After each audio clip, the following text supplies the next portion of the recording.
अस्सलाम वालेकुम। आज जो डिश मैं आपके साथ शेयर करने जा रही हूँ वो है नरगिसी कड़ी स्पैगेटी। मैंने चूँकि इसको स्पैगेटी के साथ सर्व किया है इसलिए मैंने इसको नरगिसी कड़ी स्पैगेटी का नाम दिया है, वरना आप इसको 2-3 तरीक़ों से सर्व कर सकते हैं। नरगिसी कड़ी को आप चावलों के साथ, नान के साथ भी सर्व कर सकते हैं या इसको पास्ता में भी मिक्स कर सकते हैं, आपकी चॉइस है। मैंने यहाँ पे स्पैगेटी के साथ किया है, लेकिन इस एक डिश को मुख्तलिफ तरीक़ों से तो आप प्रेजेंट कर लेंगे, लेकिन मैं आपकी तवज्जो दिलाना चाहती हूँ इस बात की तरफ कि ज़िंदगी भी एक है और इसको अपने लिए गुजारें, दूसरों के लिए नहीं गुजारें। तो ये गुजारिश है मेरी आपसे। मैं आपसे कहना चाहती हूँ कि अगर ज़िंदगी में जब कोई आपको छोड़ दे तो उसको पीछे मुड़ के कभी ना देखें, क्योंकि ये ज़िंदगी आपकी है और आपने इसको गुजारना है। और ज़िंदगी हमेशा आगे होती है, पीछे नहीं होती। जो पीछे रह गया उसको पीछे छोड़ दें। अगर पीछे नज़रें जमाए रखेंगे तो आगे आने वाली बेहतरीन चीज़ को आप कभी भी नहीं देख पाएंगे, वो आपसे छूट जाएगी और आपकी ज़िंदगी फिर शिकायतों से भरी रहेगी कि मुझे ये नहीं मिला तो मुझे वो नहीं मिला, क्योंकि इसमें कसूर आपका है। आप पीछे देख रहे हैं, आगे नहीं। तो आगे देखें। और देखते देखते डिश आगे निकल गई है, उसके बारे में आप डिस्कस करते हैं। मीट में आप चिकन या लैम मिन्स भी ले सकते हैं, मैंने बीफ लिया है। और सूजी को और ब्रेड को आपने प्याज़ों के पानी में डिबो के रखना है ताकि वो सॉफ्ट हो जाए। अब यहाँ तक तमाम इंग्रेडिएंट्स हो गए हैं बीफ के अंदर मिक्स। अब कर लेंगे एग्स को हम बॉयल। आप इनको थोड़ा कम बॉयल करें ताकि इनकी जो अंदर योक है वो थोड़ी सॉफ्ट रहे। चॉइस है, आप इसको हार्ड बॉयल भी कर सकते हैं। अब ये बिल्कुल अच्छी शेप में रहे तो ये टिप है, मैंने इसको बर्फ़ वाले पानी में डिबो के रख दिया है ताकि इनके छिलके आसानी से उतर सके। वैसे भी बॉईल करते हुए आप थोड़ा सा नमक डालें तो छिलके आसानी से ऊपर से उतर जाते हैं। अब हम बना लेंगे टमाटरों की पेस्ट।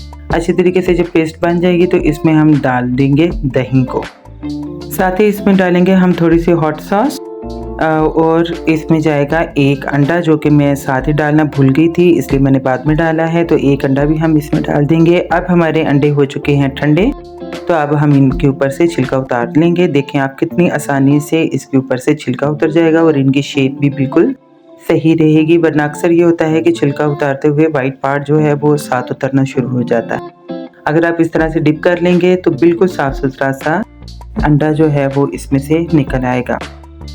इसी तरीके से तमाम अंडों के छिलके उतर जाएंगे और अंडे बिल्कुल सही रहेंगे। फिर जब आप तमाम छिलके उतार लें तो अंडों को हमने टॉवल से ड्राई कर लेना है। टॉवल से ड्राई कर लें या थोड़ा टिश्यू से ड्राई कर लें ताकि इसके ऊपर जब हम कीमा चढ़ाएं तो वो एक अच्छे तरीके से कीमा इनके ऊपर बाइंड हो जाए, वरना कीमा नहीं लग पाएगा। अब चढ़ा लेते हैं इनके ऊपर कीमा मैंने मशीन से 2 से 3 दफ़ा निकलवाया हुआ है। प्लस आपने इसको अच्छी तरीके से गूंदना है और दबाना है ताकि अंडों के ऊपर से ये उतर ना सके। एक अच्छे पोर्शन में हम कीमा लेंगे और फिर इसके अंदर उसको फ्लैट करके अंडा रख देंगे और अच्छे तरीके से बाइंडिंग देंगे। जल्दी में करेंगे तो ये टूटना शुरू हो जाएगा। तो अच्छे तरीके से आपने चारों तरफ से इसको घुमाते जाना है, शेप देते जाना है और कीमे को इसके ऊपर लगाते जाना है ताकि ये बिल्कुल भी टूटे नहीं। तो मैंने फास्ट फॉरवर्ड की हुई है वीडियो, लेकिन बहुत अच्छे तरीके से आप इसको दबा कर शेप देंगे और इस तरह से तमाम अंडे हम कर लेंगे अपने रेडी।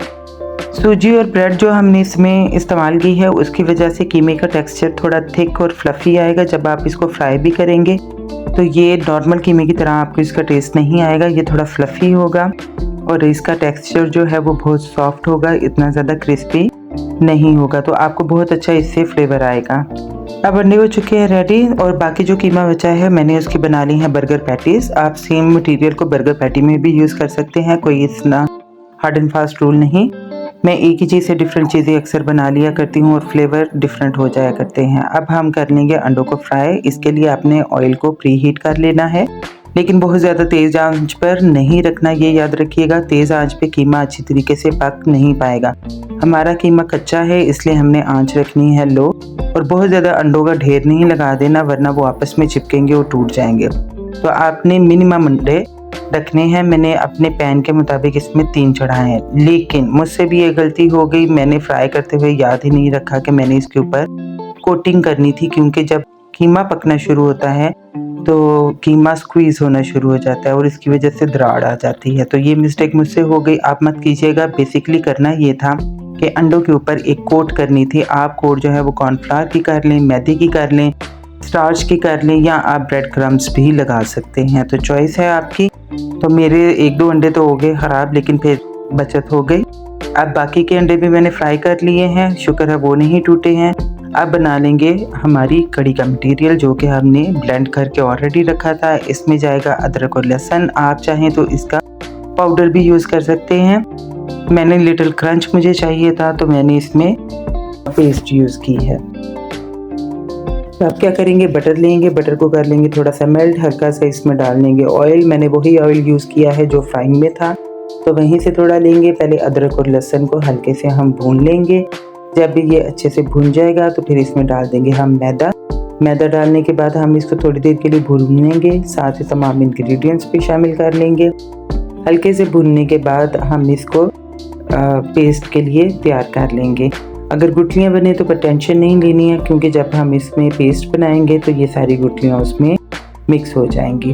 अब हमने जो पेस्ट बना के रखा था दही और टमाटरों का, और इसमें एक अंडा भी याद रखिएगा हमने डाला था, थोड़ा पहले वो डालेंगे ताकि एक पेस्ट फॉर्म आ जाए, और फिर हम इसको एक मैशर के साथ अच्छी तरीके से मैश करेंगे ताकि जो गुठली बनी है वो टूट जाए। और अब बाकी का मटेरियल हम डालेंगे और इसको थिक होने तक के लिए पकाएंगे। आंच बहुत तेज़ नहीं रखनी, मीडियम से लो के बीच में रखें, और बहुत ज़्यादा थिक हमने पेस्ट नहीं करनी है, बिल्कुल ऐसे रखें जैसे एक नॉर्मल कड़ी आप बनाते हैं। अगर पानी की ज़रूरत हो तो आप इस्तेमाल कर सकते हैं। तो इस तरह से खूबसूरत से कलर आ जाएगा, येलो कलर। और इसमें जब आप अंडा रखेंगे और नरगिसी कोफ्ता रखेंगे तो सर्व करेंगे तो वो बहुत खूबसूरत कलर देगा आपको। इस तरीके से आप खाली कड़ी चावलों के साथ या नान के साथ भी सर्व कर सकते हैं। मैंने फ्यूज़ किया है इसको स्पैगेटी के साथ। स्पैगेटी को नॉर्मली बॉईल कर लें और अच्छी सी शेप देने के लिए मैंने उसका बनाया है नेस्ट। इस नेस्ट के अंदर मैं डालूंगी कड़ी और फिर रख दूंगी नरगिसी कबाब इसके अंदर। तो एक प्रेजेंटेशन बहुत मैटर करती है सम टाइम। अगर आपके पास टाइम है तो प्ले विथ थिंग्स, अदरवाइज आप सिंपली भी सर्व कर लें। तो इस तरीके से मैंने नेस्ट बना के उसमें अंडा रख दिया और खूबसूरत सी सर्विंग आपकी रेडी है। एंजॉय करें, अपना बहुत ख्याल रखें। उम्मीद है आपको पसंद आएगी। अल्लाह हाफिज़, टेक केयर।